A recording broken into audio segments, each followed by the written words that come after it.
जी हाँ दोस्तों, नमस्कार। तो सबसे पहले मैं अपने सभी विद्यार्थीगण को, विषय बहनों को, जितने भी हमारे प्रिय विद्यार्थीगण जो कॉम्पिटिटिव एग्जाम की तैयारियां कर रहे हैं, उन सभी लोगों को जितेंद्र क्लासेस की इस ऑनलाइन कक्षा की तरफ से और मैं अपनी तरफ से आप सभी लोगों को बहुत बहुत अतल दिल की गहराइयों से साधुवाद देता हूँ, स्वागत करता हूँ, अभिनंदन करता हूँ। विद्यार्थीगण, तहे दिल से स्वागत करता हूँ।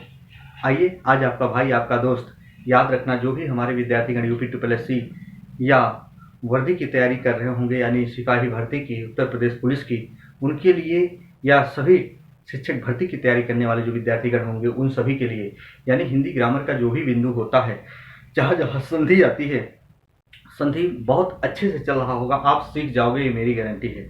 पर वीडियो को डेली देखेंगे तो सीख पाएंगे, अन्यथा विद्यार्थीगण आप कहीं भी रहेंगे, किसी भी जगह नहीं सीख पाएंगे।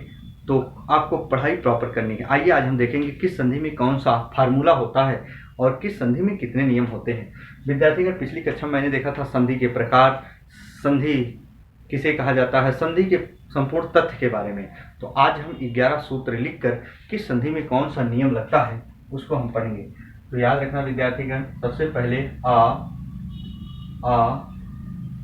ई, उ, री, ए, ऐ, ओ, और क्या होता है विद्यार्थीगण, औ। 11 सूत्र होते हैं। याद रखना, हमेशा और हमेशा जो पहला नियम होता है वो कहता है क्या विद्यार्थीगण, यदि आ का मेल इसी आ से करा दें तो याद रखना हमेशा और हमेशा क्या होता है, बड़ा। यदि ई या ई का मेल ई या ई से करा दें तो क्या होता है विद्यार्थीगण, हमेशा और हमेशा याद रखना क्या होता है, बड़ी ई। यदि ऐसे ही ऊ या ऊ का मेल विद्यार्थीगण ऊ या ऊ से करा दे तो क्या होता है, बड़ा ऊ। इसका मतलब यह हुआ, प्रिय विद्यार्थीगण बहुत ध्यान से सुनना, ये जो बड़ा, बड़ी, बड़ा ऊ आया, ये दीर्घ स्वर होते हैं, बड़ा, बड़ी ई, बड़ा ऊ। यानी इनको क्या कहा जाता है विद्यार्थीगण, इन्हें क्या कहा जाता है, हमेशा और हमेशा दीर्घ संधि कहा जाता है। क्या कहा जाता है, दीर्घ संधि। क्या कहा जाता है, दीर्घ संधि कहा जाता है। प्रिय विद्यार्थीगण बहुत ध्यान से देखना, क्या कहा जाता है, दीर्घ संधि। ऐसे ही बड़ा, बड़ी, बड़ा ऊ, यानी इसका मतलब क्या हुआ विद्यार्थीगण, आइए जरा देखते हैं। तो बड़ा आ, बड़ी ई, बड़ा ऊ जो हुआ, ये दीर्घ संधि में आते हैं। याद रखना, अगर आपसे पूछे दीर्घ संधि में कुल कितने नियम होते हैं विद्यार्थीगण, कुल कितने नियम होते हैं, अगर इसका फॉर्मेट चेंज करोगे, आइए जरा हम एक बार दिखा देते हैं इधर लिखकर, फिर आप समझ जाएंगे, समझने में परेशानी नहीं होगी। तो जैसे हम इस ए को ऐसे ही लिखें, छोटा आ का मेल छोटा आ से करें तब भी क्या होगा विद्यार्थीगण, बड़ा होगा। ऐसे मैंने छोटा बड़ा का मेल छोटा बड़ा से कर दिया तो यहाँ आ जाएगा। ऐसे छोटा बड़ा का मेल छोटा से करेंगे तब भी बड़ा होगा। इसका मतलब जैसे छोटा आ का मेल बड़ा से करेंगे तब भी क्या होगा, बड़ा होगा। बड़ा आ का मेल छोटा आ से करेंगे तब भी क्या होगा, बड़ा होगा। ऐसे बड़ा आ का मेल बड़ा आ से करेंगे तब भी क्या होगा, बड़ा होगा। इसका मतलब यह हुआ, एक जो बड़ा आ, बड़ी, बड़ा ऊ हुआ, एक बड़ा आ में कितने नियम बनेंगे, 1 2 3 4। विद्यार्थीगण बहुत मनोयोग से सुनोगे तो समझ पाओगे, याद रखना, नहीं तो गलतियां कर बैठोगे। आप नहीं, बहुत अच्छे अच्छे स्टूडेंट। इसमें 4 हुए, ऐसे इसमें 4 होंगे, ऐसे इसमें 4 होंगे। टोटल इसमें नियम कुल कितने मिलेंगे विद्यार्थीगण, 12। आपको कहे कोई दीर्घ संधि में कुल कितने नियम होते हैं तो आपको बताना है 12। यानी बड़ा, बड़ी, बड़ऊ, ये किस संधि के फार्मूले होते हैं, सूत्र होते हैं विद्यार्थीगण, दीर्घ संधि के। समझ गए। ऐसे यहाँ छोटी में, ऐसे बड़ऊ में करोगे, ऐसे 4 4 करोगे तो 12 हो जाएंगे। आइए जरा देखते हैं, अगले बिंदु की तरफ चलते हैं विद्यार्थीगण, जरा देखिए थोड़ा फास्ट, बहुत अच्छे से। दीर्घ संधि, इसके बाद हम कहें विद्यार्थीगण गुण संधि क्या होता है। जी हाँ, इसके बाद हम बात करें आ का मेल विद्यार्थीगण, ऐसे ही आ का मेल यदि ई या ई से करें तो क्या होगा, ए होगा। ऐसे ही आ का मेल विद्यार्थीगण ऊ या ऊ से करें तो क्या होगा, ओ होगा। ऐसे ही आ का मेल विद्यार्थीगण री से करें तो क्या होगा दोस्तों, अर होगा। इसका मतलब ये हुआ प्रिय दोस्तों, ए, ओ और अर, ये जो होते हैं विद्यार्थीगण, हमेशा और हमेशा ये जो आया ना, ये क्या हुआ, गुण संधि का फार्मूला हुआ। ए ओ अर जो आता है हमेशा और हमेशा ये क्या होता है, गुण संधि का फार्मूला होता है। जी हाँ, याद रखना। कभी कभी संधि में यही पूछ लेता, छोटा आ का मेल छोटी ई से करेंगे तो क्या बनेगा, ए बनेगा। चाहे बड़ा आ का मेल बड़ी ई से करें तो क्या बनेगा, ए बनेगा। ऐसे हम कहें बड़ा आ का मेल छोटी सी करें तो ए बनेगा, छोटा आ का मेल बड़ी सी करें तो ए बनेगा। हर कंडीशन में ए ही बनेगा। ऐसे यहाँ हर कंडीशन में वो बनेगा। जैसे चार चार फॉर्मेट दिए थे। तो विद्यार्थीगण इसमें कुल कितने नियम होंगे, हमेशा और हमेशा याद रखना। ऐसे हमेशा और हमेशा कभी गलतियां नहीं करना आपको। जैसे इसमें 4 फॉर्मेट बनेगा, आप करके देखिएगा। इसमें 4 फॉर्मेट बनेगा। इसमें जरा देखो, एक बार छोटा का मेल री से 1 हुआ, एक बार बड़ा का मेल री से हुआ 2 हुआ, तो यहाँ 2 बनेंगे।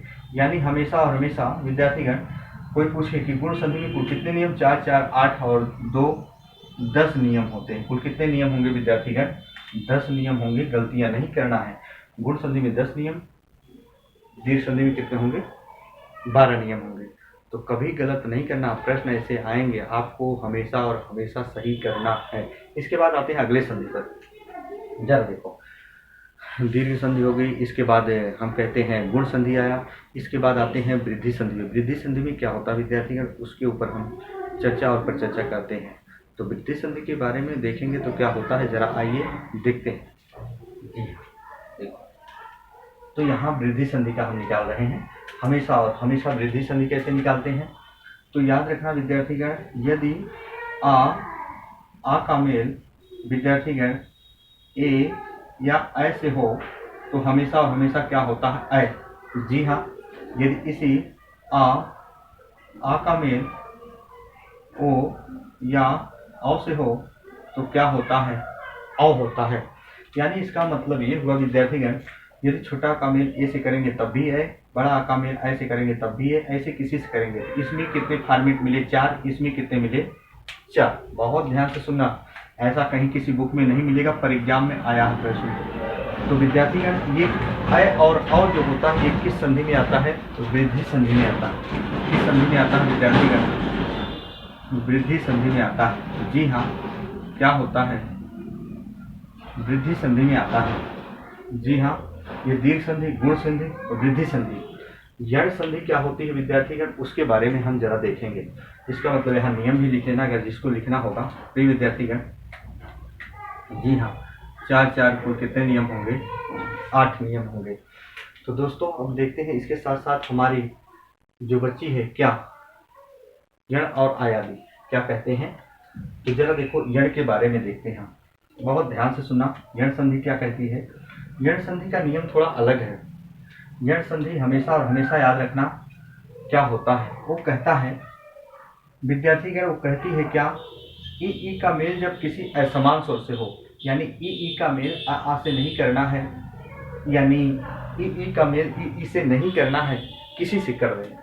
तो याद रखना, ई या ई का मेल जब असमान स्वर से होता है, असमान स्वर से होता है, तो विद्यार्थीगण आपको ये ध्यान रखना है, ई के जगह पर क्या रख दिया जाता है, ई के जगह पर या रख दिया जाता है। और हमेशा और हमेशा याद रखना विद्यार्थीगण, असमान स्वर की क्या लगा दी जाती है, मात्रा। ये पहला नियम है। दूसरा नियम क्या कहता है, ऐसे ही जब ऊ का मेल असमान स्वर से होता है, असमान स्वर से होता है, तो ऊ का मेल क्या हो जाता है, यहाँ व रख देते हैं। याद रखना, कभी गलत मत करना, क्या लिख देते हैं, व लिख देते हैं विद्यार्थीगण। जी हाँ, व रख देते हैं और असमान स्वर की क्या लगा देते हैं, प्रिय दोस्तों, मात्रा लगा देते हैं। असमान स्वर की क्या लगा देते हैं, मात्रा लगा देते हैं। परेशान मत होना, जब संधि पढ़ेंगे तो बहुत आसान लगेगी विद्यार्थीगण। आइए जरा देखते हैं तीसरा। जी हाँ, ऐसे ही जब री का मेल असमान स्वर से होता है, असमान स्वर से होता है, तो री की जगह पर क्या हो जाता है विद्यार्थीगण, रे हो जाता है। और इसको दूसरे कलर से हम लिख दे रहे हैं, तो फिर आप लोग समझोगे, समझने में आसानी होगी विद्यार्थीगण। तो क्या हो जाता है, रे हो जाता है, और असमान स्वर की क्या लगा दी जाती है विद्यार्थीगण, इस पर मात्रा लगा दी जाती है, याद रखना।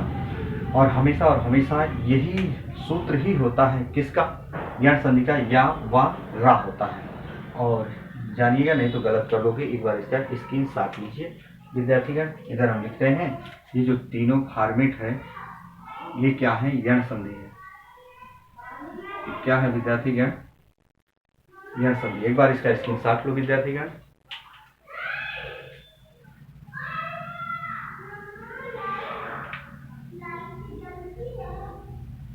चलो आगे देखते हैं, एक और बचा है अयादी संधि। जी जो देखो अयादी संधि का फार्मूला क्या है।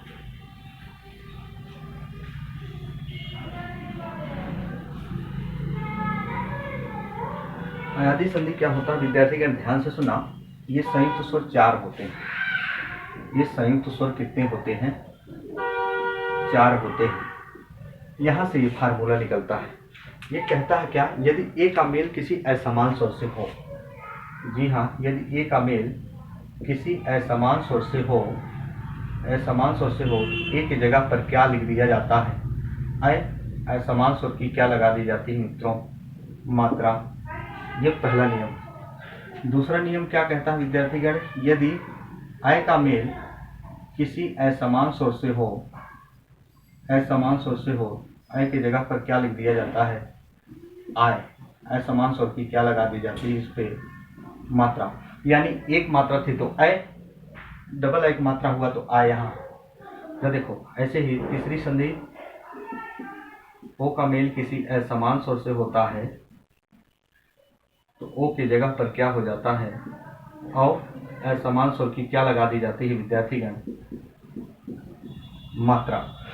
ऐसे ही चौथा याद रखना, औ का मेल जब किसी असमान स्वर से होता है, असमान स्वर से होता है तो औ की जगह पर क्या हो जाता है, आओ। असमान स्वर की क्या लगा दी जाती है विद्यार्थीगण, मात्रा लगा दी जाती है। इसका मतलब यह हुआ कि जो हमारे अयादी संधि के उदाहरण होते हैं, किसका, अयादी संधि का, यही होता है सूत्र आय, आय, आओ, और क्या होता है, आओ। ये होता है किसका विद्यार्थीगण, अयादी संधि का सूत्र, अयादी संधि। जी हाँ, एक बार इसका स्क्रीनशॉट ले लो विद्यार्थीगण।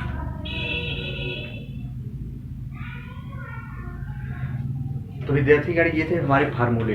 अब हम नेक्स्ट दिन जब हम आप सभी लोगों के सामने रूबरू मुखातिब होंगे तो दीर्घ संधि, फिर गुण संधि, फिर वृद्धि संधि, फिर यण संधि, फिर अयादी संधि, फिर व्यंजन संधि।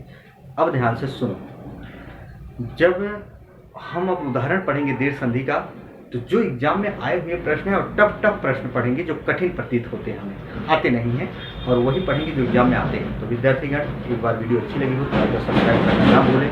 तब तक के लिए मित्रों, जय हिंद, जय